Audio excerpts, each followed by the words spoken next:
வணக்கம் சார். அனைவருக்கும் வணக்கம். டைம்ஸ் ஆஃப் திருப்பத்தூர் மிக சிறப்பான பணியை செய்துக்கிட்டு இருக்கீங்க. மகிழ்ச்சி உங்களை மீண்டும் சந்திப்பது. அப்புறம் இப்போ என்னன்னா, இதில் பிஜேபியிலேருந்து விலகி அண்ணாமலையோட புதிய அமைப்பில் சேர்ந்துருக்கீங்க, என்ன காரணம்? 2026 சட்டமன்ற தேர்தல் தமிழக அரசியலே ஒரு புரட்டி போட்டிருக்குன்னு தான் சொல்லலாம். இப்போதைய களம் மாறி இருக்கு. எப்படி குறிப்பிட்டு சொல்லணும்னா, இந்த முறை அண்ணாமலை அவர்கள் ஒரு முதலமைச்சர் கேண்டிடேட்டா இருந்திருந்தா தமிழக அரசியல் களமே வேறு மாதிரி இருந்திருக்கும். அதை டெல்லி பாஜக தலைமை கணிக்க தவறியதுனால அனைத்து இந்திய அண்ணா திராவிட முன்னேற்ற கழகத்துடனான ஒரு கூட்டணி அது மக்கள் மத்தியில் எடுபடலை. மக்கள் மாற்றத்தை விரும்பினாங்க. அது அண்ணாமலை அவர்களை சிஎம் கேண்டிடேட்டா நம்ம ப்ரொஜெக்ட் பண்ணி இருந்தோம்னா விஜய் அவர்களுடைய வெற்றி பாதியாக குறைஞ்சிருக்கும். தமிழகத்தில் ஒரு மிகப்பெரிய ஒரு எழுச்சி உண்டாயிருக்கும். அந்த ஒரு ஏமாற்றம் பாஜக அவரை தமிழக முதல்வர் அறிவிக்கணும்னா, தமிழக முதல்வர் கேண்டிடேட் அறிவிக்கணும்னா அவருடைய செயல்பாடு அவர் கட்சிக்கு வாங்கி கொடுத்த வாக்கு இதெல்லாம் பார்ப்பாங்கல்ல. 2024 அவர் கூட்டணி அவர் போக்குக்கு விட்டுட்டாங்க. அவர் ஒரு அலைன் செட் பண்ணாரு. அதிகபட்சமே 18% தான் வாங்கி கொடுத்தாரு. அதாவது எந்த ஒரு மாற்றமும் உடனடியாக நிகழ்ந்துறாரு. அவர் தொடர்ச்சியாக அந்த முயற்சியில நம்ம ஈடுபடும். அந்த வேலையை மிக சிறப்பாக அண்ணாமலை அவர்கள் தமிழகத்தில் செஞ்சாங்க. தமிழகத்தில் அவருக்கு பாரதிய ஜனதா கட்சி மிகப்பெரிய ஒரு அந்த நேரத்தில் சுதந்திரங்கள் கொடுத்துருந்தாங்க. அதனால் அவருடைய விருப்பத்தின் அடிப்படையில் அன்றைக்கு இருக்கக்கூடிய சக்தி வாய்ந்த அமைப்புகள் எல்லாம் ஒருங்கிணைச்சு அதிமுக தவிர்த்து திமுகவை தவிர்த்து தமிழகத்தில் பாரதிய ஜனதா கட்சியாலையும் மிகப்பெரிய ஒரு வளர்ச்சி எட்ட முடியும் அப்படிங்கிறது அந்த 18.5% என்பது அது அண்ணாமலையுடைய மிகப்பெரிய முயற்சிக்கு கிடைத்த ஒரு வெற்றி. அந்த கண்டினியூட்டி இந்த தேர்தலில் விடுபட்டு போச்சு. ஏன்னா டெல்லி தலைமைக்கு ஒரு நோக்கம் இருந்தது. எந்த சூழ்நிலையும் எப்படியாவது திராவிட முன்னேற்ற கழகத்தை தமிழகத்திலிருந்து ஆட்சியில் அகற்ற வேண்டும் அப்படிங்கிற ஒரு நிலைப்பாடு. தொடர்ந்து பாராளுமன்றத்தில் டெல்லியில் பாரதிய ஜனதா கட்சிக்கு மிகப்பெரிய குடைச்சலை ஏற்படுத்தக்கூடியவர்களாக அவங்க 39 பாராளுமன்ற உறுப்பினர்களை வைத்துக் கொண்டிருந்ததுனால இது இந்திய அளவில் திமுகவுடைய அரசியல் அப்போதைக்கு ஓரளவு எம்பி அதிகமாக இருந்ததுனால அவங்க மேற்கொண்டு அதிகமாக பாராளுமன்றத்தில் இதற்கெடுத்தாலும் பிரச்சனை பண்ணதுனால டெல்லி தலைமை ஏதாவது ஒரு முடிவு கொண்டு வரணும் அப்படிங்கிற அடிப்படையில் அண்ணாமலை அவர்களுடைய உழைப்பு மூலமாக 18.5% ஏற்கனவே இருக்கு. ஏடிஎம்கே ஒரு 22% வாக்குகள் வாங்கியிருக்காங்க.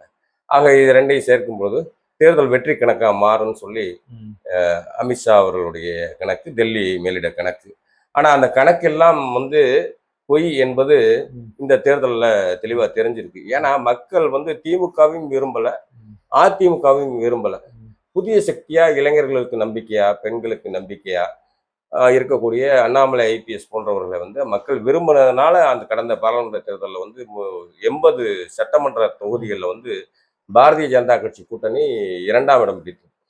அந்த கண்டினியூட்டி இப்போ பிரேக் ஆனது. ஒரு எடப்பாடிக்காண்டி பல விஷயங்களை நம்ம காம்ப்ரமைஸ் பண்ணது தமிழக பாஜகவில் இந்த ஒரு மாற்றமான ஒரு சூழ்நிலையை ஏற்படுத்தியிருக்கு. அதுபோக இப்போ எப்படி இந்த அண்ணாமலை எப்படி செயல்படுவார்? அவர் ரிசைன் பண்ணுறாருன்னா இங்கேருந்து ரிசைன் பண்ணியிருக்கலாம்ல.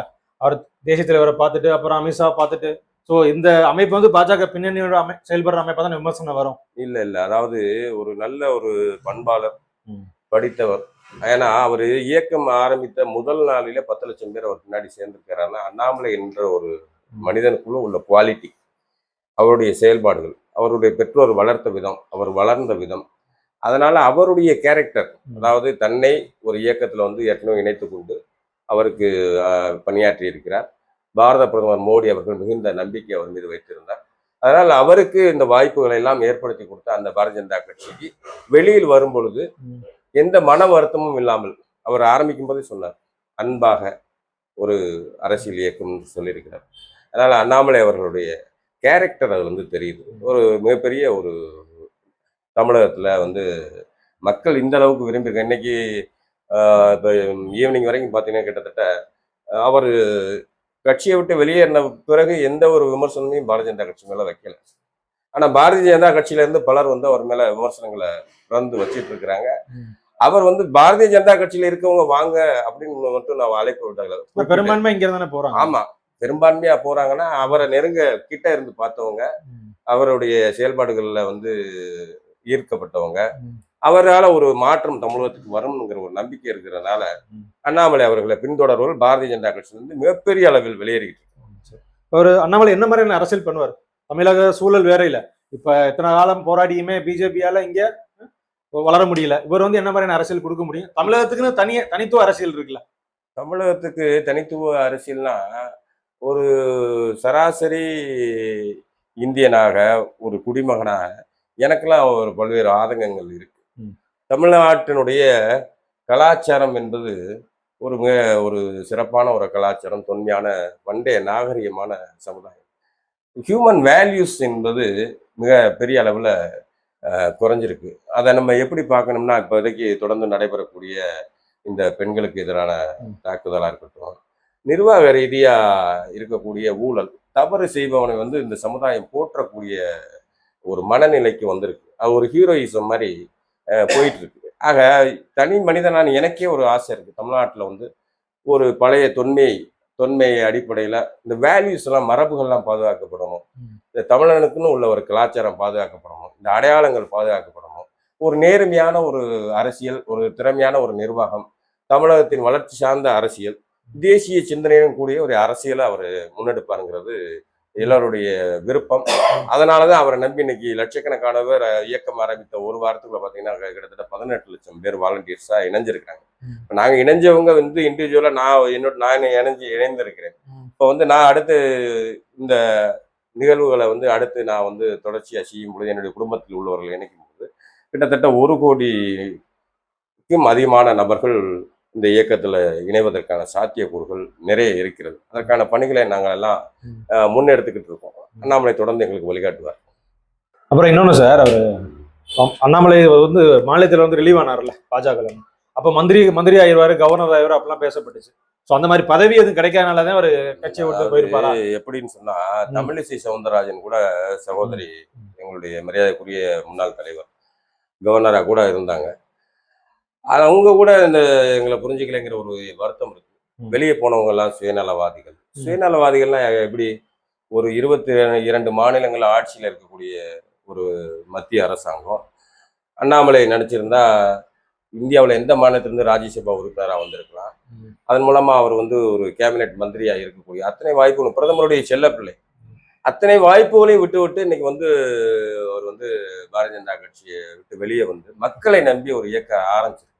அவருடைய தியாகத்தை கொச்சைப்படுத்துற மாதிரி ஒரு சிலருடைய பேச்சுக்கள் வந்து மிகுந்த வருத்தம் அளிக்குது. அவருக்கான வாய்ப்புகள் உண்டு. ஏன்னா அவர் தொடர்ந்து 10 ஆண்டுகள் இதே பாரதிய ஜனதா கட்சியில பயணிக்கும் போது நான் கடந்த பெட்டியிலோட சொன்னேன், அவர் இந்த தேசத்துடைய மிக உயர்ந்த பதவியெல்லாம் அடைய சாத்தியக்கூறுகள் இருக்கு. அதுக்கான திறமை அவர்கிட்ட இருக்கு. அந்த திறமை இருந்தாலும் தமிழ்நாட்டு மக்களுக்கு வந்து அவருடைய மனமெல்லாம் தமிழ்நாடு மக்களை நோக்கி இருக்கு. தமிழ்நாட்டை தான் இருக்கக்கூடிய முதல்ல சொந்த வீட்டை சரி பண்ணணும், அதுக்கப்புறம் மற்ற விஷயங்களை பார்க்கலாங்கிற அடிப்படையில் அவர் தமிழக மக்களுக்கு முன்னுரிமை கொடுத்து தமிழக இளைஞர்கள், பெண்களுடைய வளர்ச்சியை கருத்தில் கொண்டு தமிழ்நாடு அரசியல்ல அவர் தடம் பதிச்சிருக்கிறார். அப்ப நமக்கு என்ன தோணுதுன்னா, ஒரு விஜயை பார்த்து அப்படி ஒரு பிளான் பண்ணிருப்பாரோ, நடிகரா இருந்தவர் அதனால ஈஸியா ஜெயிச்சிட்டார், நம்மளும் அப்படி ஒரு பேஸ் கிடைக்குன்னு பாக்குறாரா? விஜய்னு பார்த்தோம்னா அவர் 30-40 வருஷமா மக்களோட தொடர்புல இருந்தார்ல, இது ஒரு சினிமாங்கிற பெரிய மீடியாவில் தொடர்புல இருந்தாரு. அண்ணாமலைக்கு அந்த ஒரு இது இல்ல. நீங்க சொல்றீங்க, அதாவது அரசியல் மட்டுமே ஒரு துறை இல்லை. அண்ணாமலை அவர்களும் கர்நாடகாவில் ஐபிஎஸ் கேடர்ல கிட்டத்தட்ட 9-10 ஆண்டுகள் வந்து அவர் பணி செஞ்சிருக்கிறார். மக்களோட மக்களா இருந்திருக்கிறார். அரசியலும் காவல்துறையும் பார்த்தீங்கன்னா கிட்டத்தட்ட ஒரே மாதிரி மக்கள் பிரச்சனைகளை சந்திக்கக்கூடிய ஒரு காவல் கண்காணிப்பாளர் போது அவர் பல்வேறு பிரச்சனைகளை அவர் பார்த்துருப்பாரு, கேட்டிருப்பாரு, சால்வ் பண்ணியிருப்பாரு. அதுல இருந்துதான் மக்களுக்கு ஏதாவது நம்ம செய்யணும் அப்படிங்கும்போது நமக்கு இந்த துறையின் மூலமா மட்டுமே நம்ம அதை சாதிக்க முடியாது. அதனால அதிகாரமிக்க ஒரு இடத்துக்கு வரணும்னா அரசியல் தான் சரியான பயணமா இருக்கும் அப்படின்னு சொல்லிட்டு அவரு அங்கிருந்து தமிழகத்துக்கு வர்றாரு. வந்துட்டு அவரு இந்த வி த லீடர்ஸ் ஃபவுண்டேஷன்ங்கிறத ஏற்கனவே அவர் ஸ்தாபகம் பண்ணிட்டார். அதன் மூலமா இளைஞர்களுக்கு வேலைவாய்ப்பு முகாம்கள், ஆர்கானிக் இயற்கையான முறையில் விவசாயம் செய்வது, இளைஞர்கள் வந்து வேலைவாய்ப்பு எதிர்பார்த்து கொண்டு இருக்காம சுய வேலைவாய்ப்பை உருவாக்குவது, இப்படி பல்வேறு கருத்தரங்குகள்ல வழி நடத்தக்கூடிய வேலைகளை அவர் செஞ்சுட்டு இருந்தார். அப்போது பாரதிய ஜனதா கட்சியில இருந்து அழைப்பு அவருக்கு வந்தது. அதே போல ரஜினிகாந்த் அவர்கள் ஒரு இயக்கம் ஆரம்பிக்கணும் அப்படின்னு வரும்பொழுது, அவர் அண்ணாமலை அவர்கள தமிழ்நாட்டினுடைய முதலமைச்சர் கேண்டிடேட்டா உருவாக்குறதுக்காண்டி அவருடைய அழைப்பு விடுத்திருந்தார். அப்புறம் ரஜினிகாந்த் அவருடைய உடல்நிலை, கொரோனா காலகட்டம், பல்வேறு சூழ்நிலைகள்னால அவர் இயக்கம் ஆரம்பிக்காதனால சூப்பர் ஸ்டார் ரஜினிகாந்த் கூட அவர் பயணம் பண்ண முடியாத ஒரு சூழ்நிலை. அதற்கிடையில இப்ப ஆரம்பிச்ச அமைப்பிற்கு அவரு ரஜினிகாந்தோட ஆதரவு இருக்கா? அதாவது எப்படி சொல்றது, நல்லவர்கள் வந்து எப்பொழுதுமே ஒரே மாதிரி நேர்கோட்டில் சிந்திக்கக்கூடியவர்கள். ரஜினிகாந்த் அவருடைய ஆசீர்வாதம் அவருக்கு உண்டு. நேரடியாக ஆதரவா இல்லையா என்பதெல்லாம் நம்ம வந்து இப்போதைக்கு சொல்வதற்கு ஒன்றும் அதற்கான சூழ்நிலைகள் என்னங்கிறது தெரியல. அப்புறம் வருகின்ற உள்ளாட்சி தேர்தல், நாடாளுமன்ற தேர்தலில் அண்ணாமலையுடைய அமைப்பு போட்டியிடுமா? எப்படி? இல்ல டைரக்டா சட்டமன்ற தேர்தல் தானா? இப்போ இந்த வீத லீடர்ஸ், இப்போ எங்களுக்கு வீத லீடர்ஸ் டாட் ஓஆர்ஜிங்கிற அமைப்புல நீங்க வாலண்டியரா சேரும் பொழுதே நீங்க உள்ளாட்சி தேர்தலில் போட்டியிட விருப்பம் இருக்கா? ஏற்கனவே உள்ளாட்சி தேர்தலில் போட்டிட்டு இருக்கீங்களா? மக்களுக்கான என்ன சேவைகள் செய்திருக்கீங்க அப்படிங்கிற முறையில ஒரு டேட்டா கலெக்ட் பண்றாங்க. அந்த அடிப்படையில இப்போ ரீசெண்டா வீத லீடர்ஸ் ஃபவுண்டேஷனுடைய அதிகாரப்பூர்வ அறிவிப்புல கிட்டத்தட்ட தமிழகம் முழுவதும் இருக்கக்கூடிய இந்த உள்ளாட்சி தேர்தல் போட்டியிடுவதற்கு 68,000 பேர் தற்பொழுது வரை விருப்பத்தை தெரிவித்திருக்கிறார். அவங்கள இன்டர்வியூ பண்ணி அவங்களுக்கு ட்ரைனிங் கொடுத்து அது காலகட்டங்கள் வரும்பொழுது அதற்கான நடவடிக்கைகளை கட்டாயம் மேற்கொள்வாங்க. இப்போ பாராளுமன்ற தேர்தல் வரப்போ மோடி அவர்களை பிஜேபியை விமர்சித்து பேசுற மாதிரிலாம் சூழ்நிலை வருமே, அண்ணாமலை அந்த மாதிரி செயல்பாடுலாம் ஈடுபடுவாரா? ஏன் வந்து எல்லாரையும் வந்து விமர்சிக்கணும்னு நினைக்கிறீங்க? ஒரு நல்ல காரியத்தை சப்போஸ் ஒரு இயக்கம், ஒரு விஜய் அவர்களே இருக்காரு. இப்போ ஏற்கனவே வந்து இருக்கக்கூடிய திராவிட முன்னேற்ற கழகம் மத்திய அரசுடன் ஒரு மோதல் போக்கை தொடர்ந்து செஞ்சுட்டே இருந்தாங்க. ஒரு குறிப்பிட்ட ஜாதி அரசியலையும் தூக்கி ஒரு குறிப்பிட்ட சமூகங்களையும் வந்து அவங்க விமர்சனம் பண்ணிட்டு மொழி இனவாத அரசியல்லாம் பண்ணிட்டு இருக்கும்போது அதை எதிர்க்க வேண்டிய கட்டாயம் இருக்கு. பாரத பிரதமர் நரேந்திர மோடி அவர்கள் கிட்டத்தட்ட அந்த தேசத்தினுடைய பிரதமராக, நீண்ட கால பிரதமராக 4401 நாள் ஆச்சு. பிரதமர் நேரு அவருடைய சாதனையை முறியடிச்சிருக்கு. நல்ல காரியங்கள் செய்யும் பொழுது நம்ம அதை பாராட்டணும். அதே சமயத்துல தமிழக மக்களுக்கு நன்மை பயக்காத ஏதாவது விஷயங்கள் நடக்கும் பொழுது அதனை வந்து நாகரிகமான முறையில எப்பொழுதுமே அண்ணாமலை அவர்கள் எடுத்து சொல்வார்.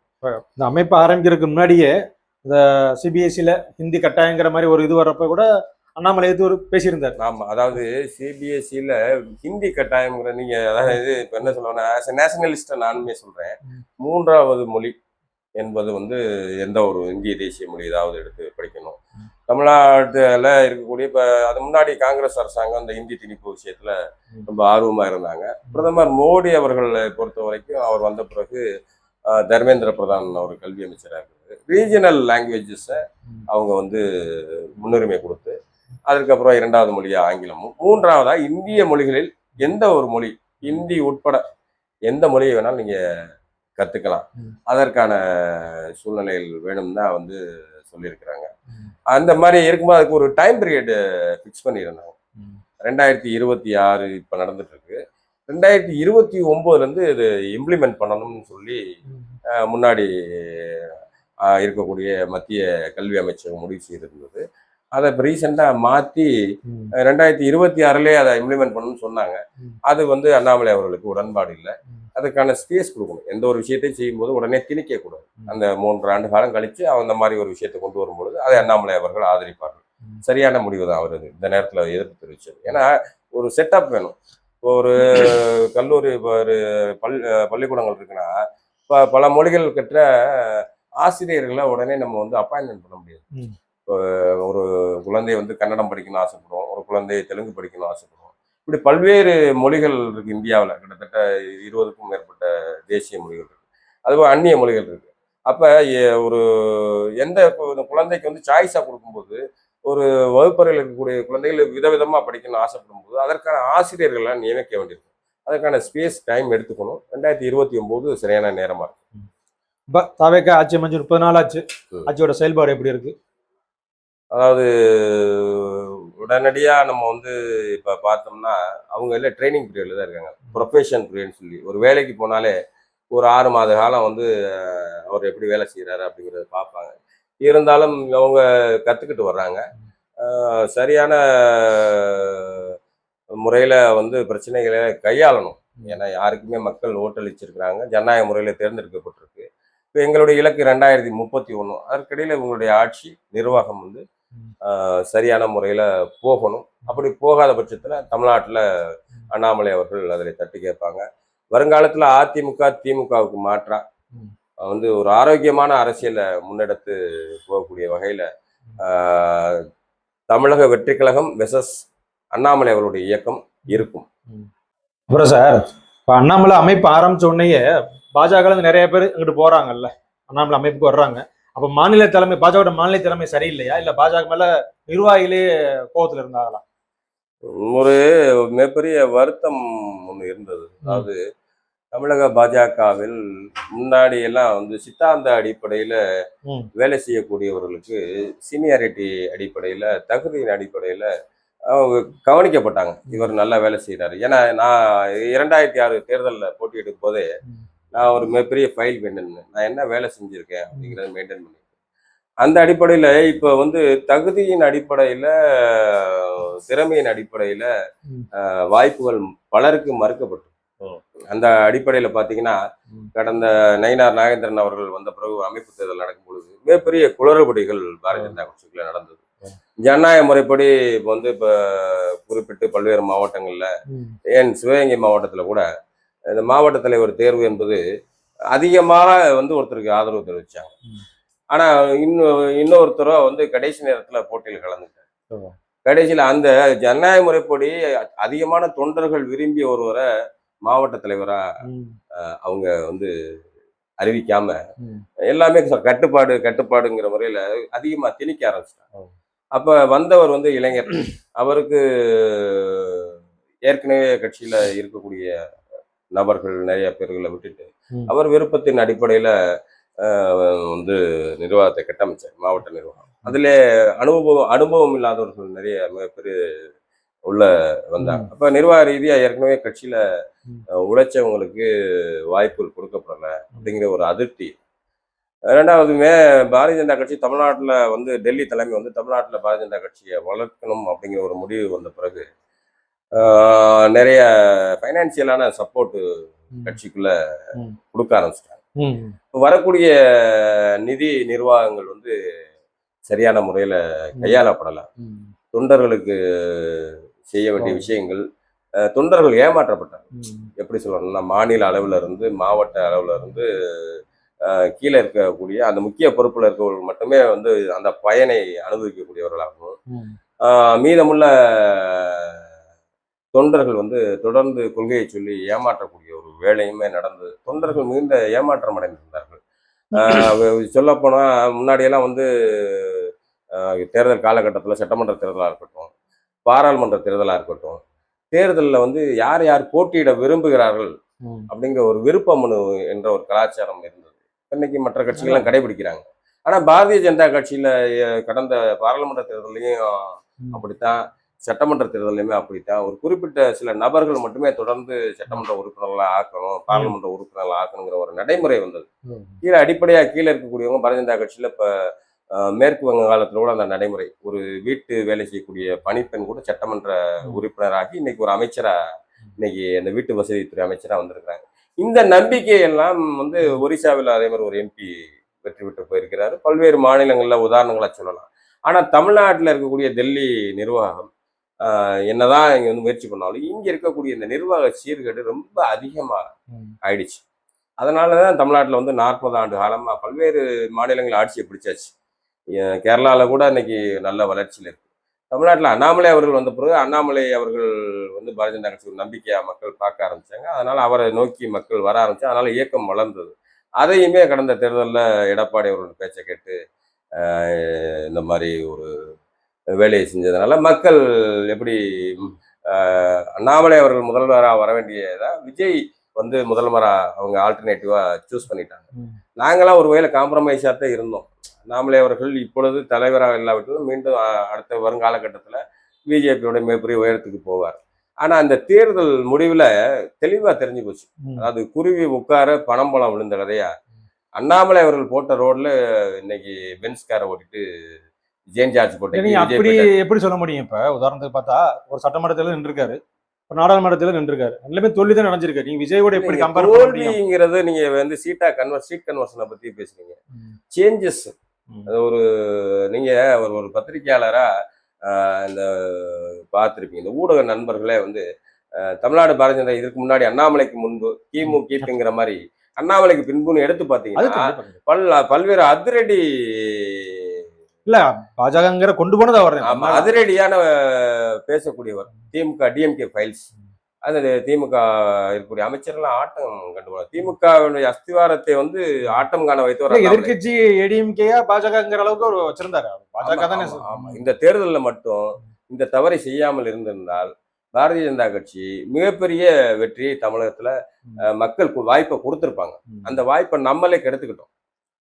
வித லீடர்ஸ்க்கு அடுத்தடுத்த செயல்பாடுகள் எப்படி இருக்கும்? என்ன மாதிரியான நகர்வுல இருக்கு? மிகப்பெரிய ஒரு எழுச்சி மக்களிடையே இருக்கிறது.